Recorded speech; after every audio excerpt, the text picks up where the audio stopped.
Right. So, guys, today, like I had mentioned, I don't know all of you are at what stage right now. Some of you might have just started, some of you might be at a revision stage. So, all of you are at different stages. So, what I thought was I will just go do an overview of what the exam is, and then so that it gives you like an idea because some of you mentioned that you are sitting the exam shortly. So, I thought I will just quickly do an overview and then maybe do some questions which can help you. Okay. And before your exam, if you have any questions, by all means, you can ask me privately. You can send me a message. I'm happy to help you on a certain topic if you wish to. Okay. So this is again, I'm using Kaplan resources. I'm using Osborne books as well. And I'm also using the Acorn sample, the mock assessment, which they have uploaded, which is available to download anytime. So I have that is Marzar, I think, Mazar or Mazar. So I have downloaded that as well, and I'm doing some questions on that as well. So right. So you have 8 tasks on your exam, guys. 3 tasks are marked as well, human marked elements on this particular thing. It is quite a bulky syllabus, as as most of you know.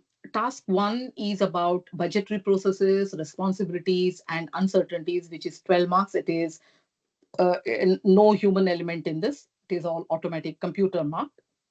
And what gets covered in this topic is the different types of budgets. So where you have these incremental budgets, rolling budgets, contingency budgets. So these are the different types of budgets. You can get them as a drop down option, drag and drop option, true or false, and those sort of options can be. And who are the budget holders? So for if there is a particular expenditure, who can be the budget holder? If it is production expenditure, who is the budget holder? If it is renovation cost, who is the budget holder? Those sort of things come up on this. So it is very important. So the budget itself, that particular topic has got 3 questions just on that. Okay. So you have to be very, very thorough in this particular topic, I would say.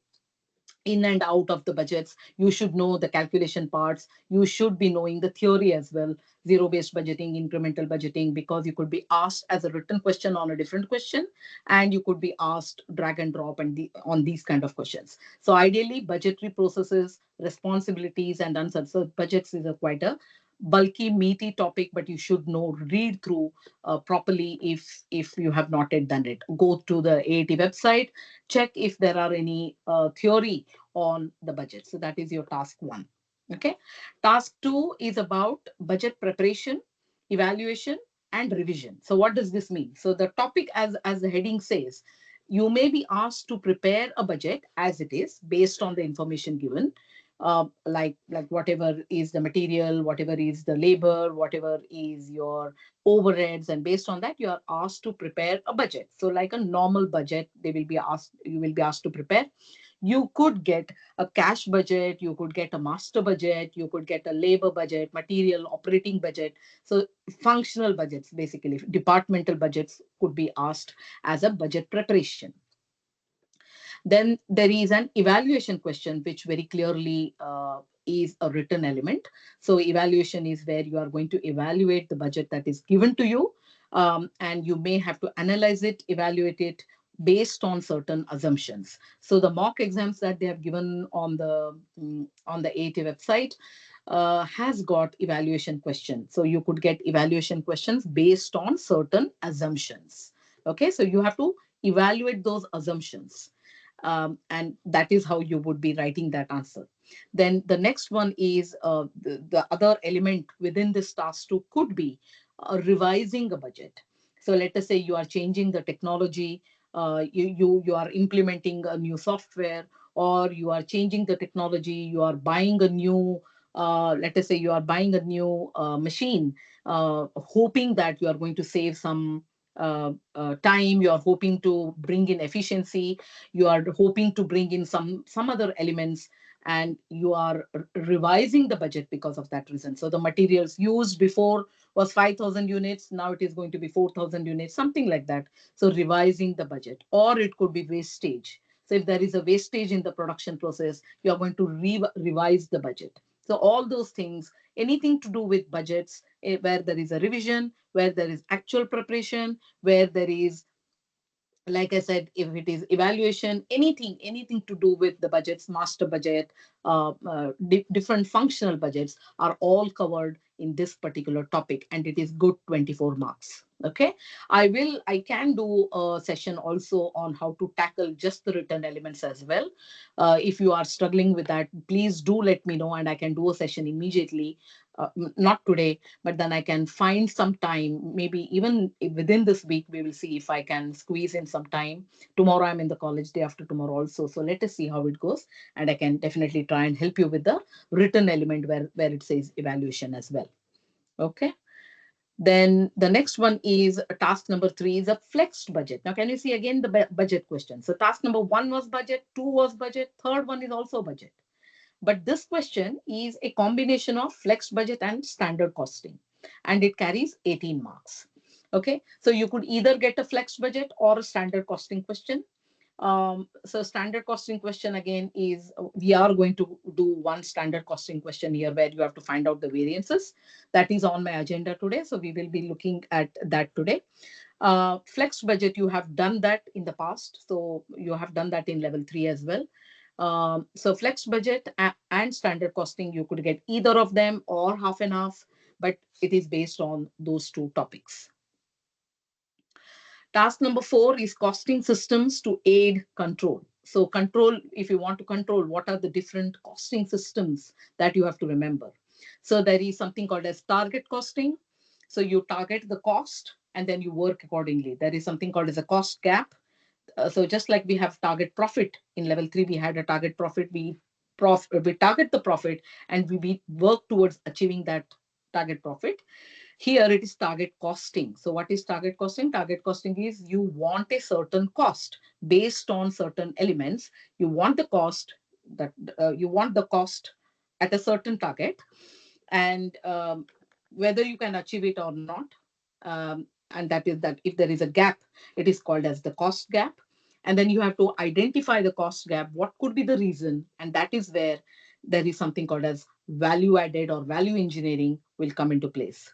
So value engineering or value add is a concept where you are trying to reduce the cost without losing the value for the customers. Okay. So like if I were to say, like, I have a bottle of a flask. The flask has got colors over it. So the customers want a water bottle. It is a stainless steel water bottle. It is insulated.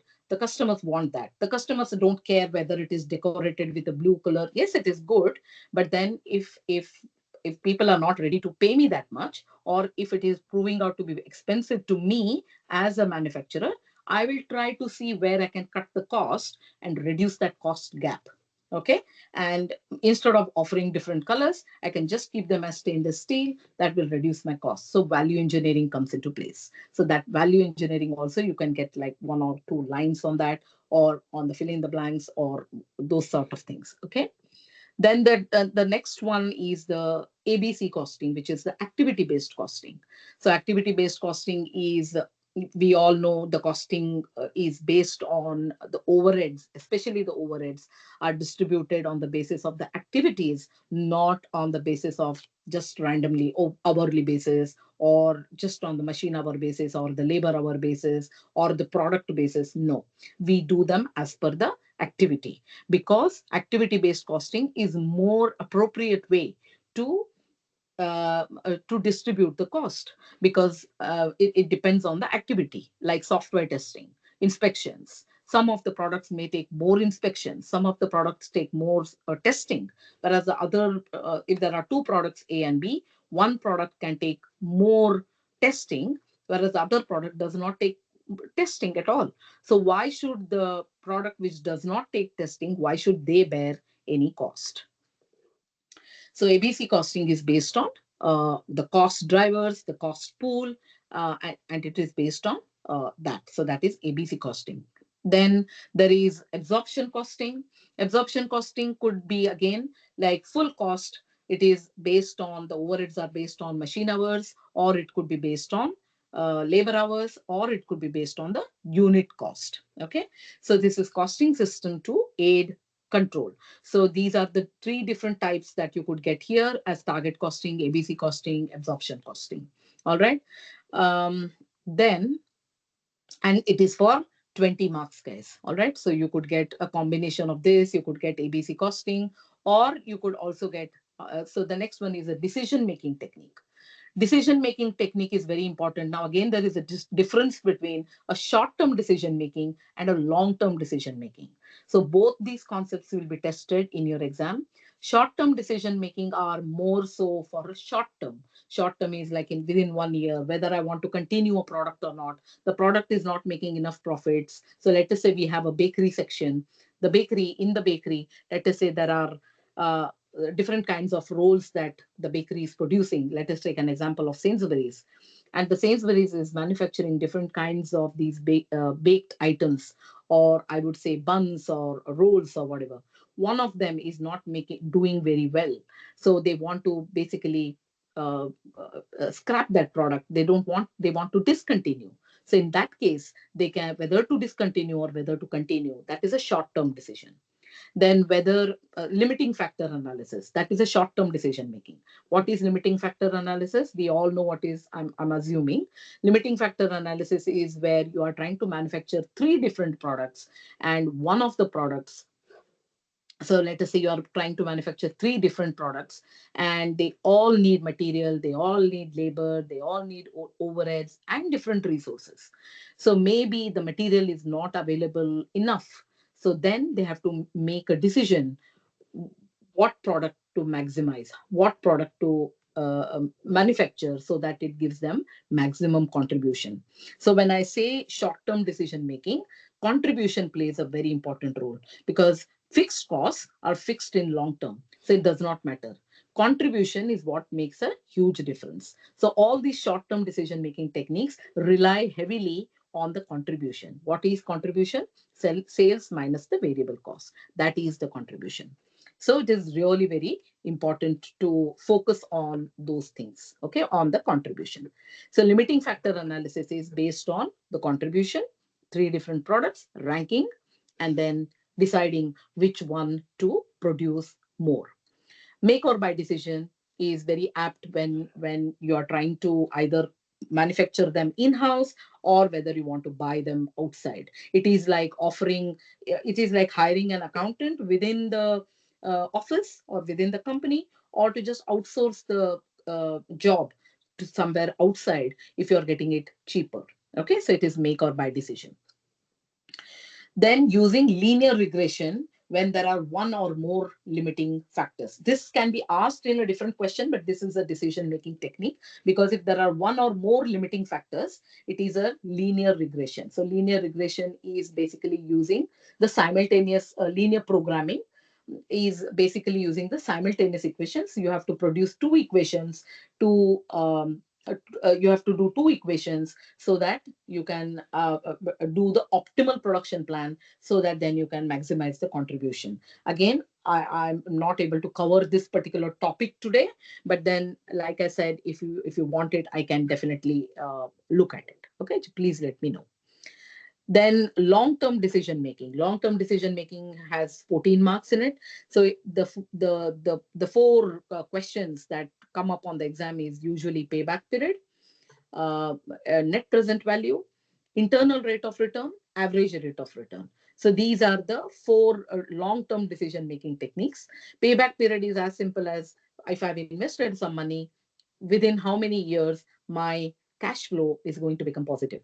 Okay, because when you invest, it is negative. So today, if I've invested £100,000, it is negative today, and every year I keep adding the revenue, and then it is a cumulative effect. At what point of time my income starts becoming positive? That is this payback period. So it is paying me back. That is why it is called payback period. Net present value is basically you are trying to equate, you are trying to bring the value of money in real terms, because the value of £1 does not stay £1 in future. It reduces the value. So we apply those discounting factors, and then we have to multiply, and then we calculate the net present value. Internal rate of return is the point at which the net present value is zero. Okay, so we use that big formula, and you may have to use the formula in your exam as well. So you need to know the formula. In the mock exam, they have given the formula, but then I would not rely on that. I would just learn that formula and just do it, because these questions, all the difficult parts are in the beginning. So this one is, please make sure you go through these, because these come up definitely on the exam. Internal rate of return, then comes the average rate of return. So average rate of return is what is the return on an average, how much have you done as compared to your investment. So this is a 14-mark question, long term decision making. Next comes your analyzing the business performance. So in this particular question, you get these comparison of companies last year, this year, using ratios. So again, what if somebody, if any of you have done DAIF module before, you would find this easier, because the same ratios you are going to use them again, and but in this case you are going to analyze them this time. Okay, similar to what you have done in DAF as well. So they are so the business performance, analyzing the business performance. So basically it is using financial performance indicators and non-financial performance indicators. Non-financial performance indicators is by using a balanced scorecard. I'm going to see if I can cover balanced scorecard today. So that is a non-financial indicator. Okay. Then the last task is the divisional performance and forecasting. So divisional performance, again, it is through different like transfer pricing and those sort of things. Forecasting is indexation, trend analysis, seasonal variations, return on investment, residual income, and those sort of things. Okay, so this is task number 8, carrying 12 marks. So this is an overview of the actual exam. So these are the different things when you are revising, those who are ready for the exam, those who are going to sit the exam. So try, if you are struggling with a particular topic, make sure you practice more of those questions. If you don't know IRR, or if you don't know whatever topic you don't know, make sure you practice more of those questions. The calculation, there are a lot of theory questions that come up, theory as in multiple choice questions as well. Calculated calculation questions, again, read carefully, read the question very carefully. Is it the net profit? Is it the profit? What is it that they are exactly speaking about? So please make sure you go through that. Now, after this, so this was like a quick overview of what your exam looks like. Now I'm going to do some questions based on, I have 2, 3 questions here. Let us see how much we can do them. Okay. So, second please. Yeah. So this is the question which I am planning to do it here. Okay. If you wish, I could attach this worksheet, this particular page for you guys. You can take a screenshot here if you want, so that then we can work together as well. All right. So you can understand what I'm doing in that case. All right. So let us see how to work this out. Now, this, if you see here, this is a master budget question. You are required to complete the working schedules and operating budget below. Yeah. So we are going to see there is a material budget here, there is a labor budget here, there is a overheads budgets here. And then we are going to do the operating budget, then we are going to do the cost of production, and then there is a overheads budget here. Okay. So now here we are going to start with these materials budgets here. So I will try to write my calculations here as well. So the opening inventory, so this is in terms of the kilos and this is in terms of pounds. So opening inventory was 3,600 kilos. The purchases was 28,000 kilos they have bought. They have bought it for 56,000 pounds. The subtotal is 3,600 plus purchases. That gives me the subtotal here. So plus this gives me the subtotal. Now, how do I calculate how much have I used? So after taking opening inventory plus the purchases, I have 31,600 in my stock, but there is still 7,000 left in my closing inventory. So what is it that I have actually used in that case? So it will be 31,600 minus 7,000. Okay, so 31,600. sorry, 31,600 minus 7,000. That gives me 24,600. Yeah. And then here, because they have said closing inventory to be valued at budgeted purchase price. So let me calculate that first. So my budgeted purchase price. So here I have bought 28,000 kilos at 56,000 pounds. So it means 56,000 divided by 28,000 gives me 2 pounds per kilo. So it means I'm going to put 7,000 will be valued at 14,000. So if I exactly do the same thing, 8 plus 56 is 64. 64 minus 14 gives me 50,000. So this is my materials budget. Yeah. Now, materials budget is very important. The reason is because look at the different elements within this. So when I am budgeting, if I am also budgeting for the closing inventory, it means I'm going to purchase that as well. I'm going to take the closing inventory into account as well, and then I'm going to purchase.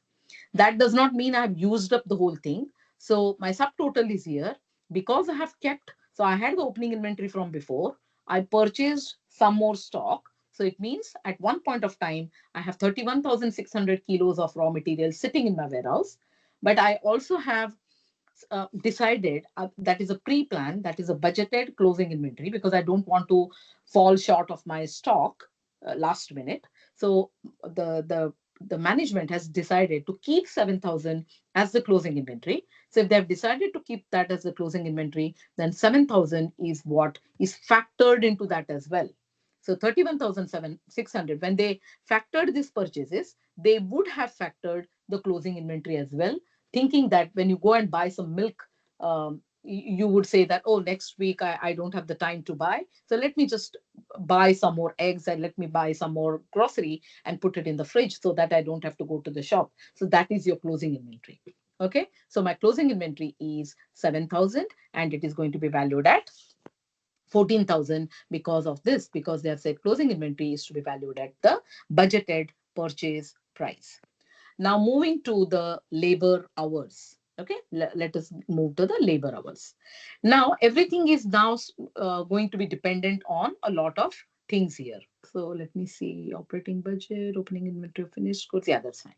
So um, now this information is going to be important for me here. Yeah, right.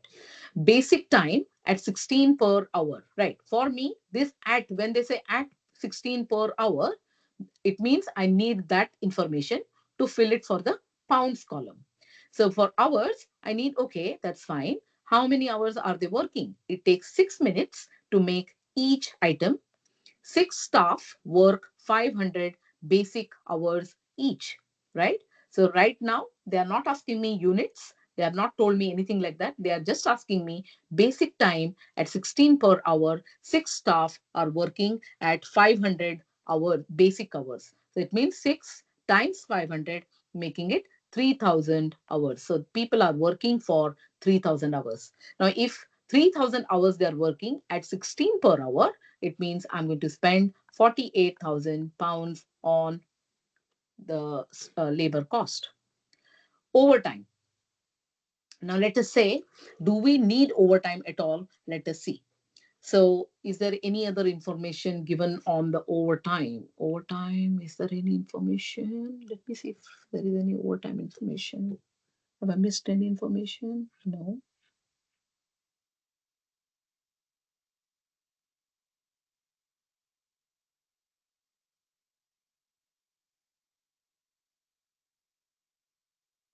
Just give me 1 second, guys. Is there any information missing about the overtime? Yeah. Okay. So overtime is paid at, that information is missing here. So overtime is paid time and a half. Okay. So overtime is paid time and a half. Time and a half is paid time and quarter above the basic rate.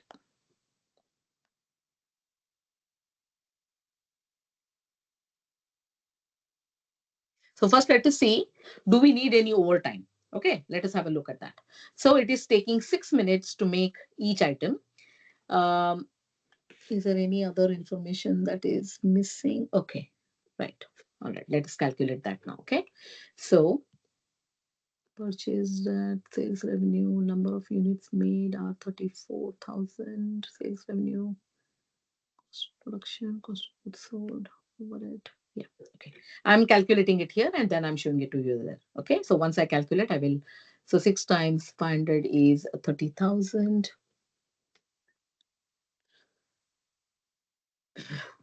And 6, 3,000, 33,000 is the basic cost.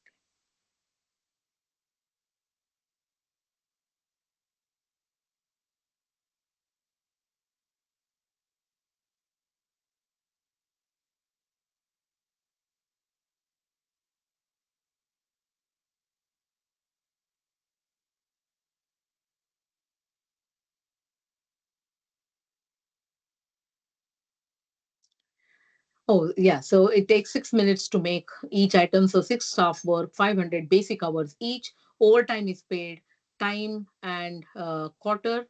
So let us see what is the basic overtime hours now. Okay. So what is the overtime hours that we are going to calculate? I think I'm missing some information, guys. Just give me 1 second.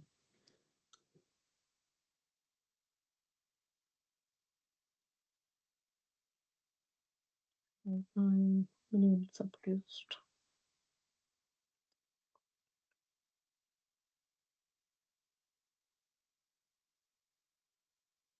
Okay, 1 second. 34,000.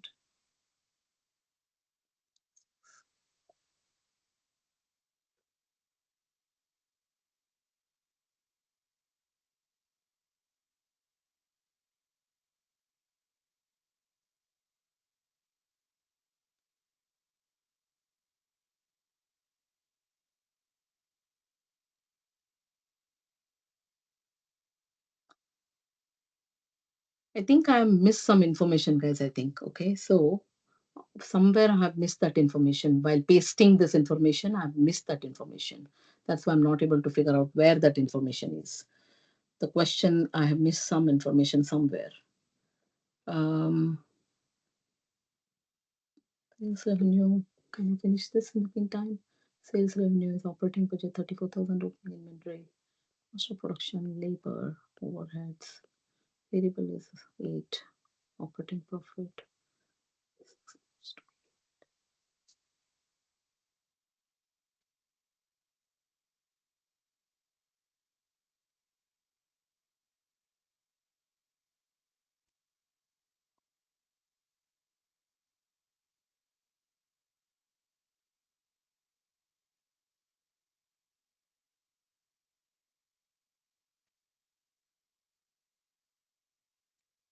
31,000.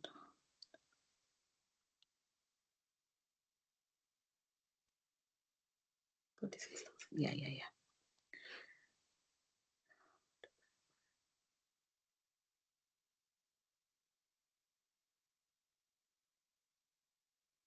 Yeah. Tina, is Yeah, it yeah, not yeah. just thirty? 3,600. Yeah, got it, got it. So Yeah, because they are doing 36,000 units here.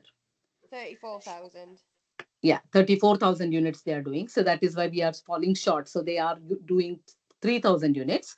So we are falling short by 600 hours is what they are falling short by. Correct? Would it not be 400 units? I don't know if I've worked out.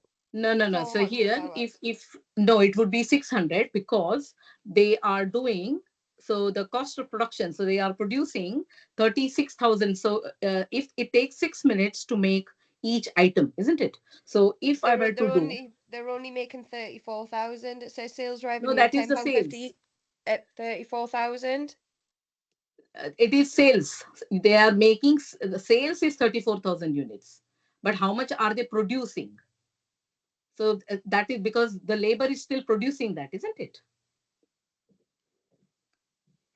I've got the answer. So 3,600 is right. I'm just writing. I will just write it for you here. Okay. So how did we work it out? 36,000. 1 second. Give me 1 second. It takes 6 minutes.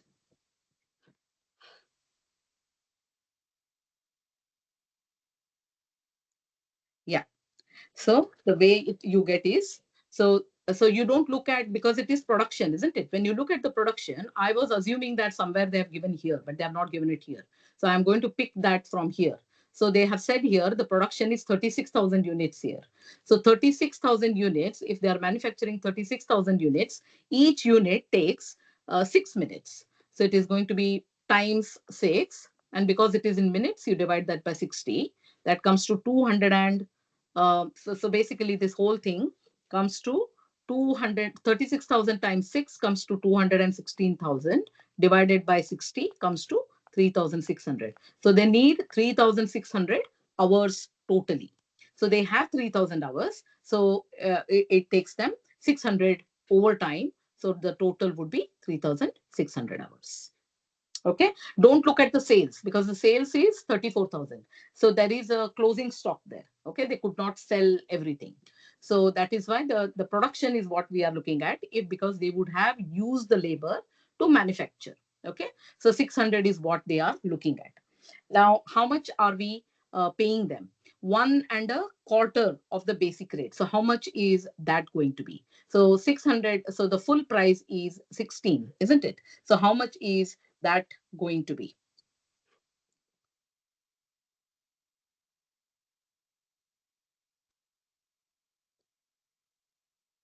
So they are paid 16 per hour.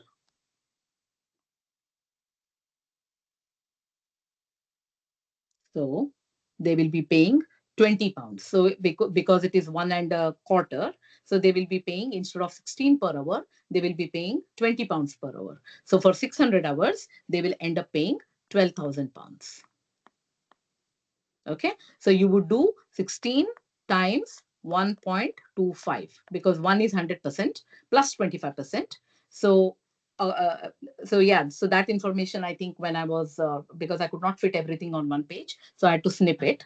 So that information is missing here. What I will do is I will share this whole page with you guys as a attachment on the Facebook or wherever I can do it. So it is basically, it takes 6 minutes. The overtime is 600 hours. They are paid at one and a quarter time. So if it is one time is 16, the quarter time is going to be 1.25. That makes it 12,000. So my total expenses are going to be 60,000. Okay. Now let's move to the overheads. Let me again check if I have put all the information there. Okay. So the overheads, have I put all the information? I think so. So the variable overheads are at 8 per hour. Okay. So if I were to do 8 per hour, then how many hours is that? So the laborers are working 3,600 hours. We don't have any other information about any other hours. We don't have any information about machine hours, nothing. So all we are going to do is we are going to take whatever hours are here. I'm going to take the same hours here as well, 3,600. Okay. So if I were to do then 3,600 times 8, my answer is going to be 28,800 here. Okay. And the fixed cost, fixed overheads are 67,000. The variable overheads are 28,800. So the total of that would be plus 67,000. That gives me 95,800 is my total overheads. Okay. So what are we doing here? We are literally calculating every component, every element of, so that we can then do a budget. So it is material cost, labor plus overheads. Okay. Now we are going to do the operating budget. Now you can see here that the sales revenue is, sorry, one second. So we can see that the opening inventory, the sales revenue is 10 point sold, they have sold only 34,000 units at 10.5 each. There was already an opening inventory of finished goods which was 9,000, valued at 5,500, and now we are going to complete this operating budget. Okay, so let's do that. So this is like a master budget, guys. Okay, so this basically what I've done, this activity today can help you even if you get individual. So in your exam, you may get just the material budget, you may just get the labor budget, you may just get an operating budget. So this is like a master budget. We are trying to accommodate, fit in everything into the budget. Okay, so let's look at that now. So if I were to sell 10.5 for 34,000 units at 10.5, so let us times that. 34,000 times 10.5, it gives me 357,000 here. Okay, and then I have the opening inventory here of finished goods, which was 9,000. So surely I would have used that in my production as in my sales as well, isn't it? So now let us look at the cost of production. So where am I picking all the numbers from? So can you see here? So 36,000 is what I have produced. Okay. So so to make these 36,000 units here, basically I am purchasing these.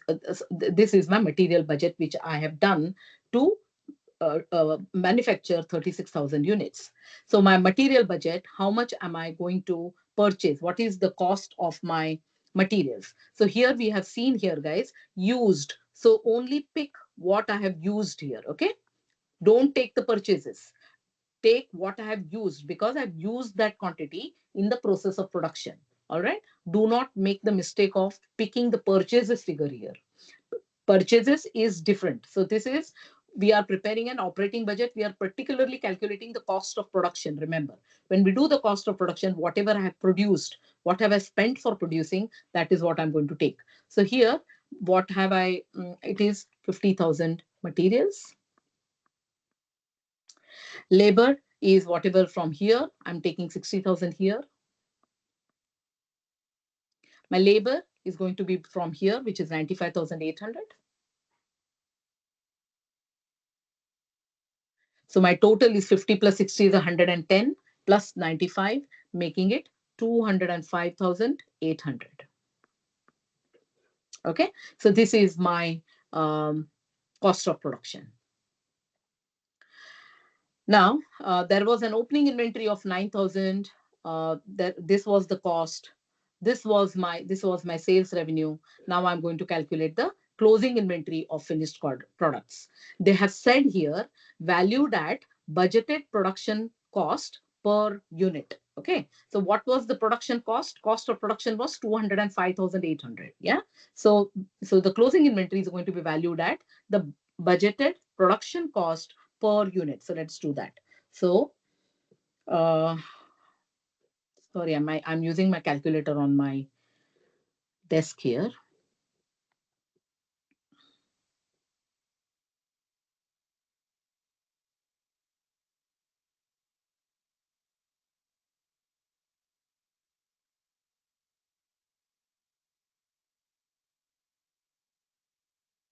Yeah.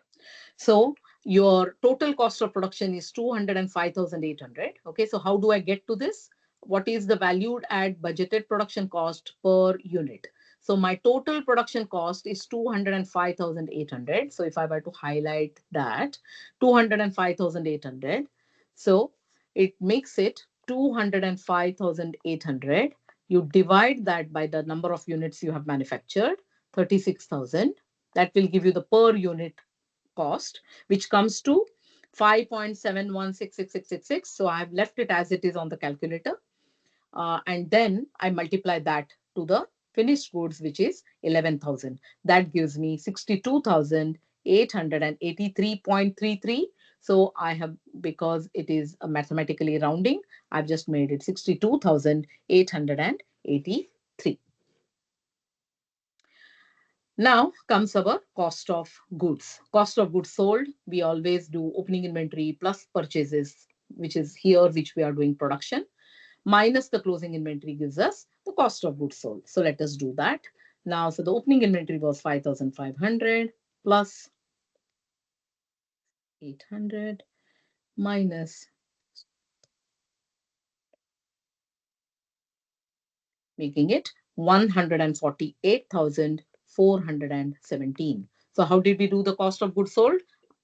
Cost of goods sold is equal to opening inventory plus the production cost, which is the cost of production here, minus closing inventory. Okay, so that gives me 148,417 as my answer. Gross profit will be sales minus the cost of goods sold. Sales is 357,000, which is giving me 208,583 is my gross profit. Okay. Next is, so this is my gross profit. I take away the other expenses, I will get the operating profit. So my total expenses, admin costs are 52,000, my marketing costs are 104,000, my total expenses are 156,000. So if I take away 208,583 minus, if I take away, sorry, from the gross profit, if I take away these expenses or the overheads, I would get 156,000 take away, I get a profit figure of 52,583. Okay. So this is like a master budget, guys. So what we did here was we did, so first of all, we decided, because always the starting point is your sales is the starting point. So they come up with a sales figure. We want to make so much. So then based on the sales figure, they decide how much they want to manufacture. Once they do the manufacturing, sorry, once they decide how much they want to manufacture, they have to then decide what materials they have to buy, how much they have to buy. Then once they do the materials, then comes your labor, then comes your overheads. Then we prepare the operating budget like this. So please remember, whenever you do the like I was trying to do here, the labor one, do not see what they have sold, see what they have produced. Okay. I was trying to look for this number somewhere at the top or bottom, but then I was missing this 36,000, which is on the right hand side here. So once we got that figure, we just figured out how to prepare this master budget. Okay. So this was your master budget question. I have planned for one more question here now. Okay. So this is from the Marzar Limited. So that is the Acorn practice assessment. I found this one also quite, what should I say, good questions and very tricky questions. Uh, that is why I thought, okay, let's do that question as well. Okay. So this is a question, just I'll give you a few minutes to just go through that question, especially those who are already on this topic, especially for those people who are ready for the exam. What is this question looking like?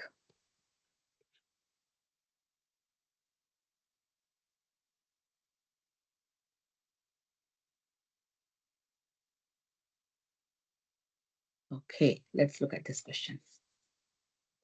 Okay, so here we have, uh, so that was the budget question. Now this one is a variance question. Many students get confused on the variances. So I thought, okay, let me just explain through this question, but I can explain a little bit more as well, how I calculate things. And rather than getting overly confused with this topic, remembering thousands and thousands of formulas, we can do these kind of questions relatively easier. And how are we going to do that? I'll go over that as well. Okay. So there are different formulas on this one. There is a material variance, there is a material usage variance, material price variance, labor rate variance, labor efficiency variance, idle time variance. There is fixed fixed expenses variance. There is sales volume variance. There is sales price variance. There are various variances in this one. Yeah. But the basic element that you have to always remember are a few things that you have to remember. That makes it very, very simple. Now, here, ADW Limited makes pre-packed sandwiches. The production information for the previous month to make 4,500 sandwiches is below. So you can see that they have given you the budget, which they had planned for initially. They had planned for 5,000. But now they have done 4,500 sandwiches is what they have done. So ideally, all the expenses, all the material usage should be changed accordingly, right? So we don't know. So that is what we are trying to do. So the ingredients cost was going to cost them 2,500, but they've actually paid 2,376. The kilograms is how much ingredients they should have used for 5,000 sandwiches. was 1000, but they have used 990, but they have done only 4,500. So in comparison to 4,500, is 990 okay? Is our question, because they have made less. So surely material is a variable cost. So they should have ideally used less ingredients. Correct? So let us say if you are catering for, or if you are cooking for 5 people, and suddenly you decide that no, I'm not going to cook for 5 people, I'm only going to cook for 2 people, surely the ingredients are going to go down, isn't it? Because you're not going to use the same ingredients. So the ingredients quantity is going to go down. If the ingredients quantity goes down, surely the price should also go down. That is the usual normal assumption. But has it happened or not is what we are going to check through the variances. So direct labor hours, they should have used 500 hours to make 5,000 sandwiches, but they have prepared 4,500 sandwiches using only 360 hours, which is good. Let us see, good or bad. We don't know yet. Let us see. Direct labor in terms of pounds was 4,250 pounds for 5,000 sandwiches, or they have used 500 labor hours and they have paid 4,250 and 3,060 for 360 hours. Now, usually what the students tend to do is, see, there are various ways students do these questions, but predominantly what you have to remember is the concept is the same. Okay, so what you have to remember is this. Now, first one is the ingredients price variance. So they are asking me about the price. Yeah, they're asking me about the price. When they ask me about the price, quantity is irrelevant for me. What I should have paid, what have I paid, that is what is important. My quantity is irrelevant to me. Okay, of course I need the quantity, but for the minute I'm going to ignore the quantity. I'm only going to see how much I should have paid and how much I have actually paid. Okay, so let's have a look at that.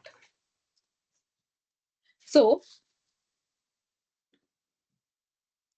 um So when I say ingredients, I don't want to see the number of sandwiches I have made, because they have told me how many kilograms they have used. So if they had not given me, if they had said per sandwich I have used so much, then you would have had to look at how much quantity we have used. So basically, if you are looking at this kind of a question, if there is a usage variance, if there is a price variance, so the first one is the price variance. So how much have I paid is what is the question. Yeah. So how much did I pay? So let us look at that. So so what is the price? First of all, let us see what is the price per kilogram. So we have paid 2,500 for 1,000 kilograms. So what is my price per kilogram? So it is going to be 2,500 divided by 1,000. So that will give me 2.5 per kilogram. So I should have paid ideally 2.5 per kilogram. Yeah. Now, if I were to pay 2.5 per kilogram, I have used 990 kilograms here. So how much I should have ideally paid? Yeah. So the question layout is very different, this one. So so they have told me they have paid 2,376 pounds. But if I were using only 990 kilograms, at the rate of 2.5, how much should I have paid? So let us do 2.5 times 990, because that is the actual quantity, isn't it? They have used 990. For me now, other things are irrelevant to me. So I have paid 2,475. So I should have paid 2,475 pounds for 990 kilograms. Okay, you can do in one more way, but this is the easiest way you can look at. Okay, because you can find out how much did you pay per kilo here, you can do, and then you can check as well if you want to. Okay, and then you can decide. But the way they have asked us these answers, this is the easiest way you can think about. So what I've done, I should have paid 2 point. So my normal price per kilo is 2.5. Okay. But I have used 990 kilos. Where did I get that information from? Here. Yeah. The price and the usage go hand in hand. So my per kilo cost is 2.5 and I have used 990 kilograms. So if I were to times that, it means I should have spent 2,475, but I have actually used. Once I calculate that, the budget is of no use to me. Forget the budget. This column you can ignore when you're finding the variance after that. So I should have paid ideally 2,475, but I have only paid 2,376, which is good, which is favorable. I have paid less than what I should have paid. So minus 2,376. So my answer comes to 99 pounds. So my first answer is 99 pounds, and it looks to me as a favorable option.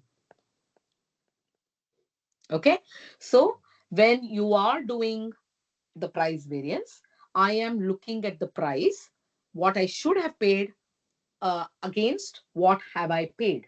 What I should have paid for the actual quantity. Because for me, this 1,000 kilos does not matter because 1,000 kilograms was for 5,000 kilos, 5,000 sandwiches. But I made only 4,500 sandwiches. So for me, that information for the minute is irrelevant to me. So what I'm going to do is, okay, I have used 990 kilograms. If that information was not given to you, you then had to calculate how much have you actually used, guys. Okay, bear that in mind. This question has given us what is the quantity used. So if they've given me the quantity used already, I just multiply my this price to that. So I should have paid 2,475, but I've actually paid 2,376. So my difference is 99, which is favorable. Now comes my usage variance. Okay, so what is my usage variance? So my usage variance is basically how much. So now when I see usage, price is irrelevant to me. So this is what you have to remember. Use, because what happens is when you try to remember too many things, it gets confusing. Okay, so when I'm doing the usage, forget the price. Price is always at a standard price. Okay, so what I should have paid, that is going to be my standard price. Usage, how much I should have used, how much have I used, that is what is important now. Now if I want to see that, what is relevant to me at this stage, then how much I should have used. Okay, all right, now think about it. If I were to find out my usage, it means how much have I done, how many sandwiches have I made, and how much raw materials have I used. My price is irrelevant at that stage. So I'm going to forget this at this stage. I don't want this at this stage. I've done that. Forget that. Ignore that. I just want to see. So in I should be looking only at the two things. I should be looking at this and I should be looking at this. Okay. I should be looking at the production. I should be looking at the raw materials, how much I have, because usage is all about using. How much have you used? How much you should have used? How much you have used? And then obviously, because you have to bring it in terms of value, then you have to multiply that to the whatever is the per kilo price as well. So let us see the usage variance now. Okay. So for that, let us see first of all, we have used 1,000 kilograms to make 5,000 sandwiches. Okay. So it means it comes to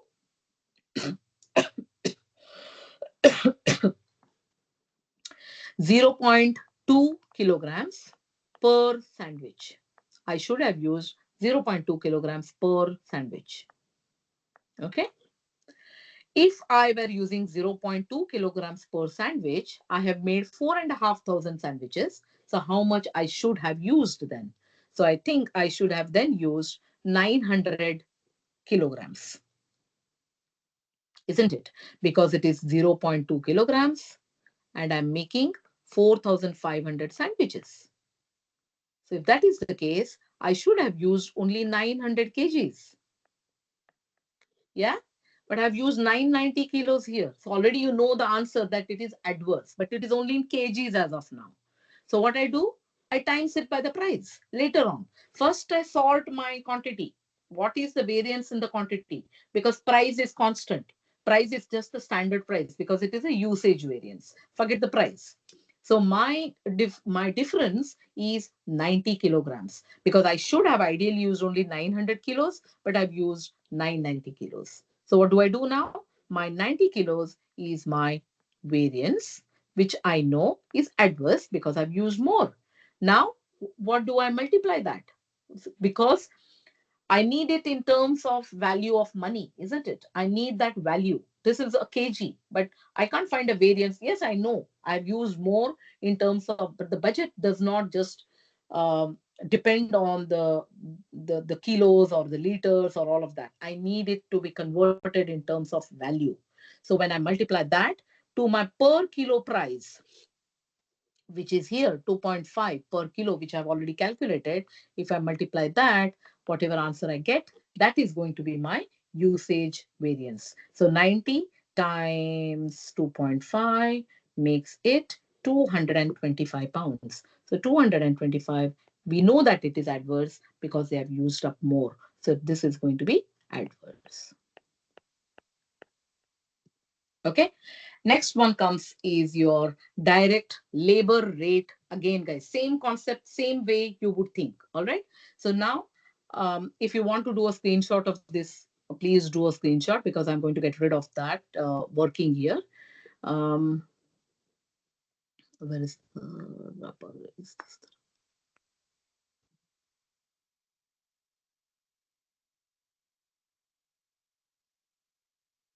Yeah. Now let us look at the, sorry, let's look at the next one. Okay. So we are looking at the labor rate variance. Now again, the same concept, guys. Okay, if you are looking at the rate, ignore the time. If I'm looking at efficiency, ignore the rate. Okay, because too many things will start getting confusing. Labor rate variance. So they are telling me how much I should have paid for actual hours and how much have I paid. All right, so that is what we are going to see.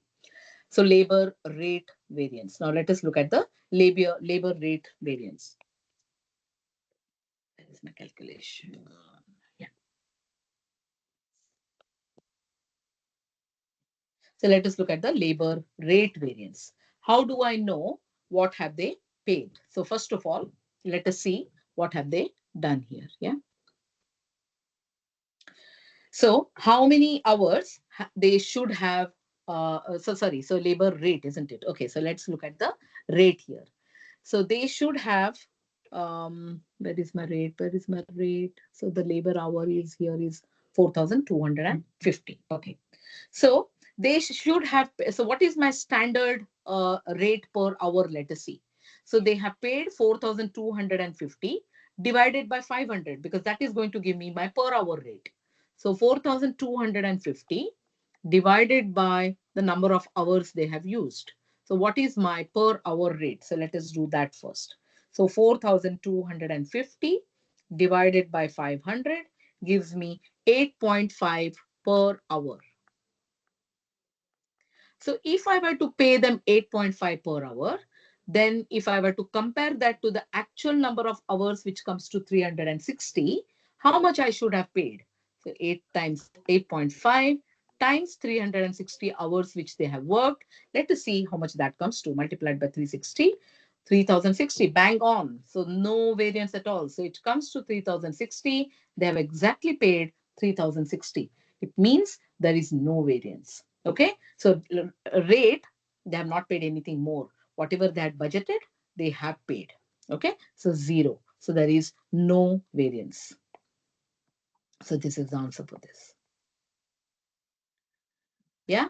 This, so whatever I have been saying, so if somebody is at this topic right now, use this method. You will not forget this, guys. Remember this. If you're doing usage, forget the price. If you're doing the price, forget the usage. If you're doing the labor rate, only find the difference in the rates, but then you have to compare it to the actual, because actually people have worked that much, you have to pay that much. But have you paid that much or have you paid more? That will give you the rate variance. Then idle time, any variance, if you just think from this point of view, all your, you don't even have to remember any formula. Believe me, guys, you can just do these questions without even remembering these formulas. All you have to remember is, if I'm looking at the price, ignore the quantity. If I'm looking at the quantity, ignore the price. But what you have to remember is, you have to have that presence of mind. You can't be watching movies, you can't be watching TV. You should have that, you should be sitting You should be working only on that because there are too many things to look at. So when I'm talking about materials, I'm only looking at ingredients. What is the production? How many units have they done? How much is the per unit? Based on that information, you have to calculate the variances. Okay. So now the last one here is the direct labor efficiency variance. Now this time here, how many hours they should have used against how many hours. Now we are going to compare, is this 360 justifiable? That is what we are going to this time do now. Okay, so are we justifying that 360? Let us look at that. So yeah, so where did we say, what did we say? Right, direct labor was 5,000 divided by, yeah. So now here they should have used yeah, so now I'm going to see, because it is efficiency, I ignore the price. Okay, I don't care about the price anymore. So let me just get rid of these circles here so that then I don't look at this. Okay. Yeah, yeah. I have used 500 labor hours to manufacture 5,000 sandwiches. Okay, that is my budget. So let us see what is the standard then. What are they expecting? So here, 500 divided by 5,000, that will give me per sandwich how much time should it take. So 500 divided by 5,000, that is 0.1, multiplied by, I've done 4,500 sandwiches, so I should have taken 450, I would imagine. Yeah, so 450. So this comes to 450 hours. So can you see, I should have ideally taken 450 hours, but I've taken only 360 hours. Can you see that? So clearly, this looks to me like it is going to be a favorable one, isn't it? Because, but it is only in terms of hours. Now I have to convert that into the price because per hour, I'm paying them 8.5. Yeah. So now what I'm going to do is whatever is my difference between 450 and 360, so I should have used 450 hours, but I've used only 360 hours, which is good. So 450 hours minus 360 hours gives me 90 hours. And what I just do is times that by 8.5 because that is what I'm paying them. So 90 times 8.5 gives me 765. So the answer to this would be 765, favorable. Okay, so whenever you do these kind of questions, you can pick whatever questions you want, but always remember this. See, again, like I said, I don't know at what stage of studies you are at, but if somebody is picking this topic just now, don't by heart hours and hours of these formulas and tons of formula. Don't do that. Try to remember it like this, and believe me, my students have done it this way. It really works because then you don't have to worry. Only thing is what you have to be very, very careful about is if it is an ingredients one, it is like a three-dimension kind of a thing. So how many units have they produced? How much is per unit? How many kilos is it? So you have to be very, very careful about those different dimensions, different things that you have to look into. So if I'm manufacturing one particular thing, how many have I manufactured? What is the per kilo? How much I've used per like if I'm making the sandwich, how many breads I've used, or how many cheese slices have I used, or whatever it is. You have to be very careful on how much have you used. The quantity is also very important there. Okay, so how many, how much price. So these are the three elements to one particular. If you were to find the material thing, there are three elements to this: ingredients, how many have you prepared, that is the quantity, how much material have you used, and ultimately what is the price. Okay, so you have to be very careful about these things. Oh, where is the remaining part? Yeah, here it is.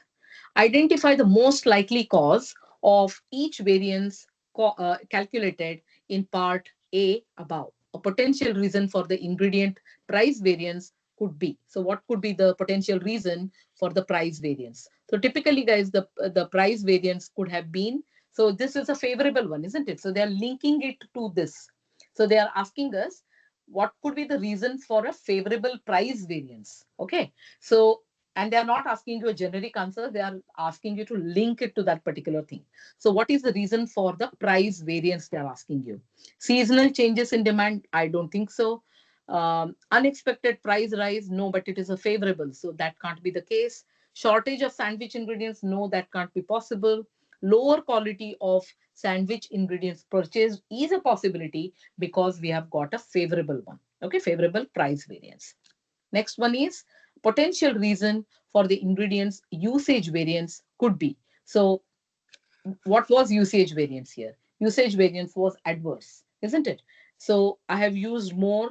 So I've used more maybe because there was wastage, or maybe the trainees, sorry, the employees were not trained enough to do something, so there was wastage. So let us find the potential reason for that. Highly skilled production workers, no, it would not have been adverse. Inferior quality of ingredients, possible, but let us move to the next one.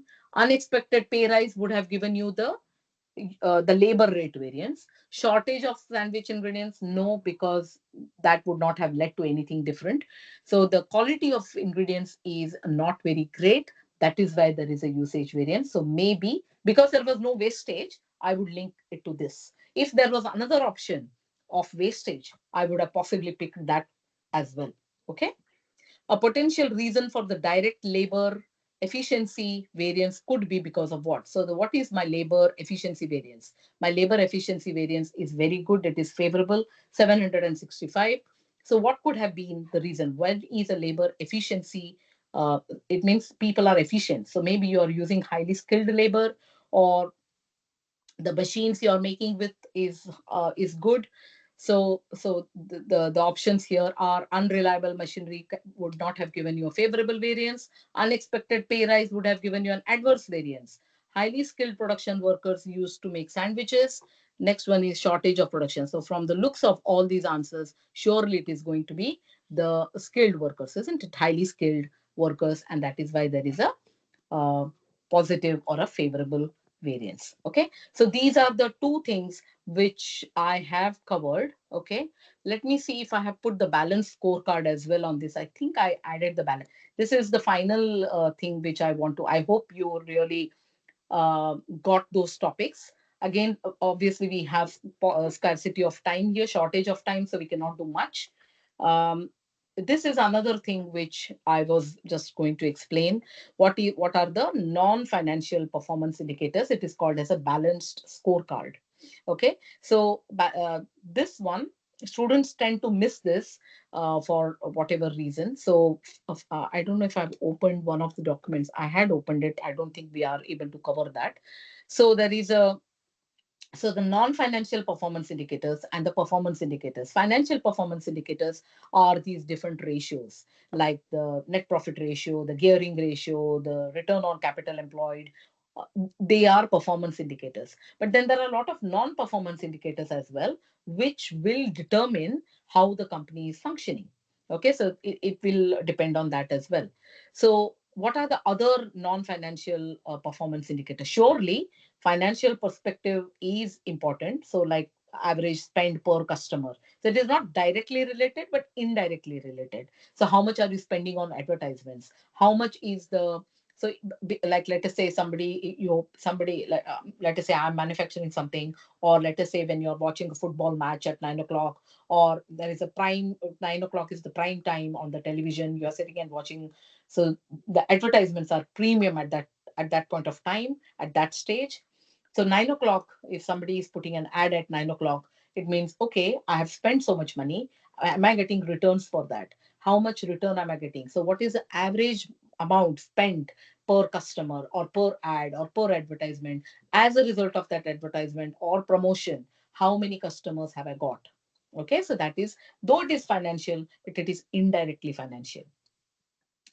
Then there is a customer perspective. So for me, if I were to grow well, you all know you are in the modern age. We all use phones, we all use reviews, we all use customer feedback. You go to a restaurant, you book a customer, you book a restaurant, you always check what is the customer feedback, how have been the reviews, is the food good, is the price good, all that we do. So customer perspective is really very important. Are they putting enough effort on the customers? Are they checking the reviews? Are they taking into account the customer feedback? If I'm teaching you, if I take your feedback on board, it is one of the very important feature for me, because as a teacher, I need to know how happy you are, how satisfied you are as my customer or as my students. So customer perspective is very important.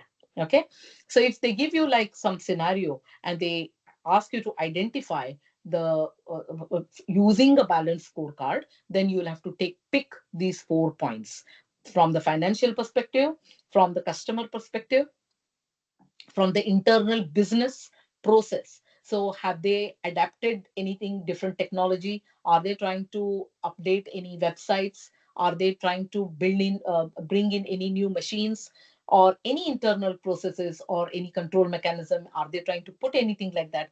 That is an internal business process, which can, if there is some, there is a historically the management tends to ignore a lot of things, or they are very strict about certain things. Historically, the company is very ethical about certain things. They focus a lot of things on sustainability, corporate social responsibility. Those are all internal business processes. Are they trying to do something internally? Are they trying to do something different internally, because of which it is going to impact on the performance? Okay, so that is internal business performance. Then comes your innovation and learning. Is the company spending, is the company putting equal importance on training? Are they training their people? Are they spending on training? Because if there are highly skilled workers, if the workers are skilled, they are happy, they are motivated.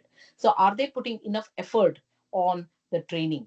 Are they trying to have some research activities? Are they trying to see something can be improved within the organization? So that is about innovation and learning. So these are the four this is called as a balanced scorecard. A company can do well only when there is a balance between all of this. Okay, so this can come up also on the very last question in your exam, where you may have to identify, or you may have to do like a drag and drop, or you it's not a written question. Balanced scorecard is not a written question, but then you may have to identify. It is easy, 4 marks or 6 marks if you can identify them.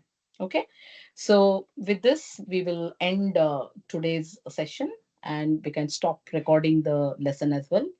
And then I will, if you have any questions, I can take some questions from you as well. Let me go back to the Teams page here.